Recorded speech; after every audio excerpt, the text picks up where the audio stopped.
Doctor ಹತ್ರ ನಾವು ಹೋಗ್ತೀವಲ್ವಾ, doctor ಔಷಧ ಕೊಡ್ತಾರೆ, ಗುಣ ಆಗತ್ತೆ ಅಂತ ಅನ್ಕೊಂಡ್ರೆ ಅಲ್ಲಿ ಕಾಯಿಲೆಗೆ ಕಾರಣ 70% ಮಾನಸಿಕ ಸಮಸ್ಯೆ, ಉಳಿದ 30% ಮಾತ್ರ ನಮ್ಮ ದೈಹಿಕ ಕಂಡೀಷನ್. ಇದು ಎಲ್ಲಿಂದ ಶುರು ಆಗತ್ತೆ ಅಂತ ಕೇಳಿದ್ರೆ ಮನಸ್ಸಿನಿಂದ.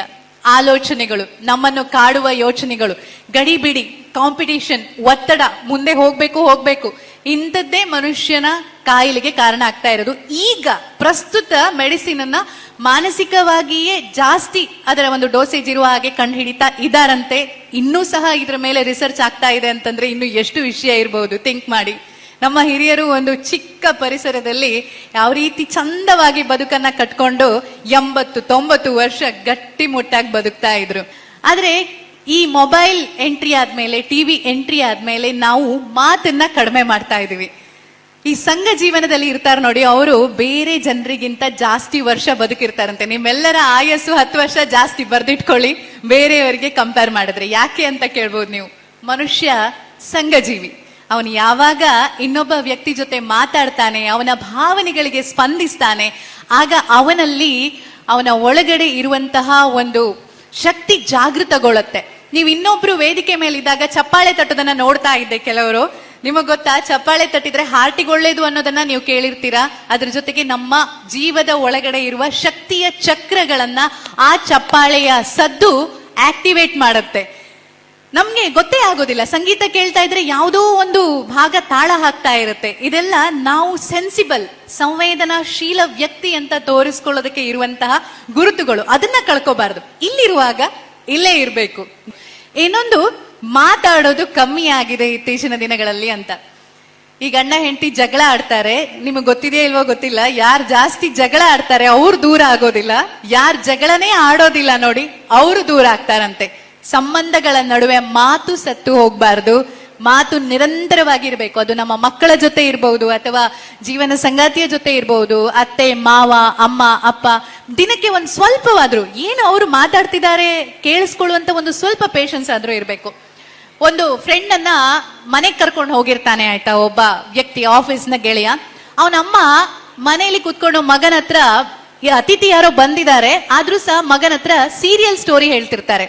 ಅವರಿಗೆ ಸ್ವಲ್ಪ ಆರೋಗ್ಯ ಸಮಸ್ಯೆಯೂ ಇರುತ್ತೆ. ಯಾರೋ ಬಂದಿದ್ದಾರೆ, ಸೀರಿಯಲ್ ಸ್ಟೋರಿಯನ್ನ ಮಗನಿಗೆ ಹೇಳ್ತಿದ್ದಾರೆ. ಆ ಮಗ ಅದನ್ನ ತಾಳ್ಮೆಯಿಂದ ಕೇಳ್ತಾ ಇದ್ದಾನೆ. ಆಶ್ಚರ್ಯ ಆಗತ್ತೆ ಆ ಫ್ರೆಂಡ್ಗೆ.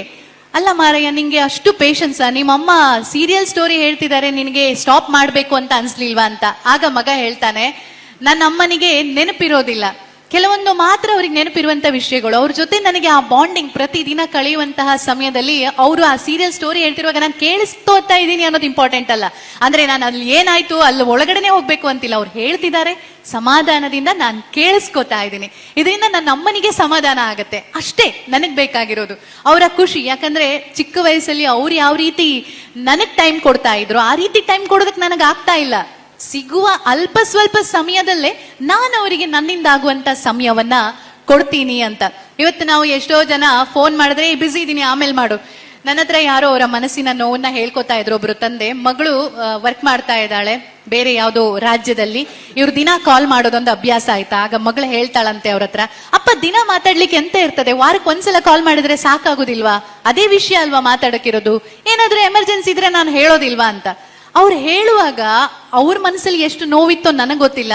ಆದ್ರೆ ನನ್ಗನ್ಸ್ತು, ಮತ್ತೇನ್ ಬೇಕು ಹೇಳಿ ಅಪ್ಪ ಅಮ್ಮಂಗೆ. ಈಗಿನ ಅಪ್ಪ ಅಮ್ಮಂಗಂತೂ ನಾನು ಹೇಳೋ ಪ್ರಕಾರ ನನಗೆ ಹಣ ಬೇಕು, ಅಥವಾ ನೀನ್ ಅದು ಕೊಡು ಇದು ಕೊಡು ಇದು ಮಾಡು ಅಂತ ಹೇಳೋದಿಲ್ಲ. ಒಂದ್ ಸ್ವಲ್ಪ ನನ್ ಜೊತೆ ಸಮಯ ಕೊಡು, ನನ್ ಜೊತೆ ಮಾತಾಡು, ಒಂದ್ 4 ಮಾತಾಡಿದ್ರೆ ಅದೇ ಖುಷಿ. ಆದ್ರೆ ಈಗ ಅದಕ್ಕೂ ನಮ್ಮ ಹತ್ರ ಸಮಯ ಇಲ್ಲ ಅಂತ ಹೇಳೋದನ್ನ ನೋಡಿದಾಗ ಇಲ್ಲಿರೋರು ಎಲ್ಲರೂ ತಮ್ಮ ಮಕ್ಕಳಿಗೆ ಕಲಿಸ್ಬೇಕಾಗಿರೋದು ಅದು ಅಂತ ಅನ್ಸುತ್ತೆ. ಕೆಲವರು ತುಂಬಾ ಸ್ಟ್ರಿಕ್ಟ್ ರೂಲ್ಗಳನ್ನ ಮನೇಲಿ ಮಾಡಿರ್ತಾರೆ. ಊಟ ಮಾಡುವಾಗ ಮೊಬೈಲ್ ಯೂಸ್ ಮಾಡೋ ಹಾಗಿಲ್ಲ, ಈ ಟೈಮ್ ಫ್ಯಾಮಿಲಿ ಟೈಮ್, ಈ ಫ್ಯಾಮಿಲಿ ಟೈಮ್ ಅಲ್ಲಿ ಯಾರು ಸಹ ಆಚೆ ಈಚೆ ಹೋಗೋ ಹಾಗಿಲ್ಲ. ಈ ಬಾಂಡಿಂಗ್ ಅನ್ನ ಮನೆಯಿಂದ ಶುರು ಮಾಡ್ಬೇಕು.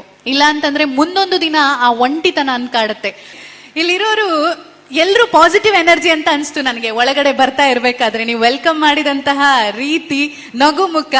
ನಾನು ಯಾವಾಗ್ಲೂ ಹೇಳೋದಿದೆ, ನನಗೆ ಕಾಣಿಸೋದು 2 ತರದ ಜನರು ಅಂತ.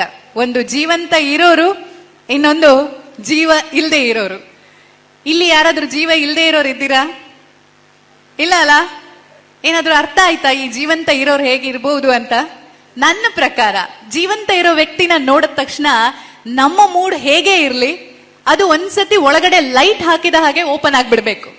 ಆ ಮುಖದಲ್ಲಿರುವಂತಹ ಒಂದು ನಗು ಸಾಕು, ಎದುರುಗಡೆ ಇರುವಂತಹ ವ್ಯಕ್ತಿ ನಮಗೆ ಎಷ್ಟೋ ವರ್ಷಗಳಿಂದ ಚಿರಪರಿಚಿತ ಅಂತ ಅನಿಸ್ತಾನೆ ಅಲ್ವಾ?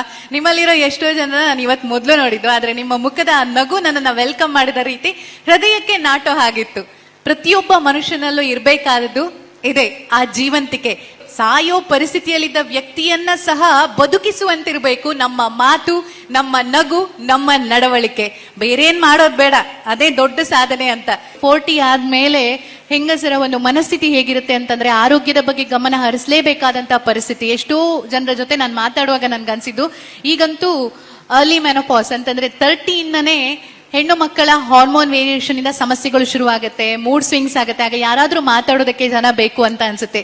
ಜಗತ್ತಲ್ಲಿ ಒಂದಿಬ್ರಾದ್ರೂ ಒಳ್ಳೆ ಫ್ರೆಂಡ್ ಇರ್ಬೇಕಂತೆ. ಆ ಫ್ರೆಂಡ್ ಹೇಗಿರ್ಬೇಕು ಅಂತಂದ್ರೆ, ನಾವು ಏನ್ ಬೇಕಿದ್ರೂ ಮಾತಾಡ್ಬೋದು, ಕೇಳಿಸ್ಕೊತಾರೆ, ಆ ಕಡೆ ಇರೋರು ಸಾಂತ್ವನ ಹೇಳ್ತಾರೆ, ಸಮಾಧಾನ ಹೇಳ್ತಾರೆ, ನಮ್ಗೆ ತೃಪ್ತಿ ಆಗುತ್ತೆ.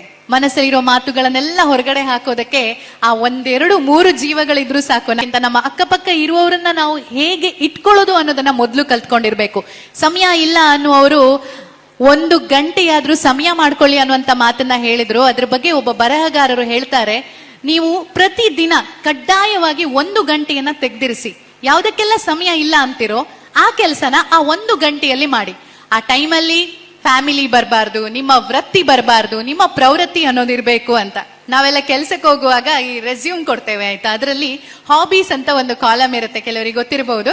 ಅದರಲ್ಲಿ ಸಿಂಗಿಂಗ್, ಡಾನ್ಸಿಂಗ್, ಮತ್ತೆ ಮ್ಯೂಸಿಕ್ ಕೇಳೋದು, ಪುಸ್ತಕ ಓದೋದು. ಹೌದಾ? ಲಾಸ್ಟ್ ಟೈಮ್ ಯಾವ ಪುಸ್ತಕ ಓದಿದ್ರಿ? ಅದು ನೆನಪಿಲ್ಲ. ಇದಾಗಬಾರ್ದು. ನನಗೆ ಹಾಬಿ ಒಂದು ಇದೆ ಅಂತಂದ್ರೆ ನಾನು ದಿನ ಅದನ್ನ ಮಾಡ್ಬೇಕು. ಯಾಕಂದ್ರೆ ನಾವು ಮಾಡೋ ಕೆಲಸ ನಮಗೆ ಜೀವನಕ್ಕೆ ಬೇಕು, ಅನಿವಾರ್ಯತೆ.